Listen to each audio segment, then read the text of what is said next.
اللہ کے نبی صلی اللہ علیہ وآلہ وسلم کا فرمان ہے، جو انسان ایک آیت کی تعلیم حاصل کرتا ہے، اللہ وحدہ لا شریک اسے 100 نفل پڑھنے سے زیادہ اجر عطا فرماتا ہے۔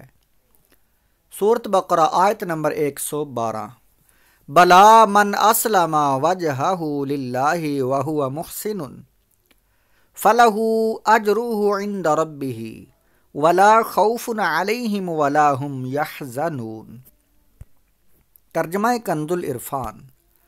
ہاں کیوں نہیں، جس نے اپنا چہرہ اللہ کے لیے جھکا دیا اور وہ نیکی کرنے والا بھی ہو تو اس کا اجر اس کے رب کے پاس ہے، اور ان پر نہ کوئی خوف ہوگا اور نہ وہ غمگین ہوں گے۔ بلا کیوں نہیں، تفسیر صراط الجنان۔ بلا کیوں نہیں، جنت میں داخلے کا حقیقی معیار ایمان صحیح اور عمل صالح ہے، اور کسی بھی زمانے اور کسی بھی نسل و قوم کا آدمی اگر صحیح ایمان و عمل رکھتا ہے تو وہ جنت میں جائے گا۔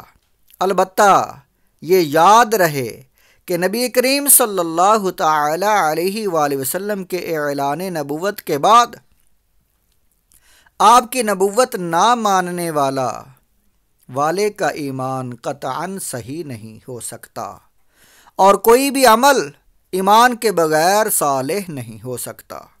گویا جو حضور پر نور صلی اللہ تعالی علیہ وآلہ وسلم پر ایمان رکھے اور عمل صالح کرے وہ جنت کا مستحق ہے۔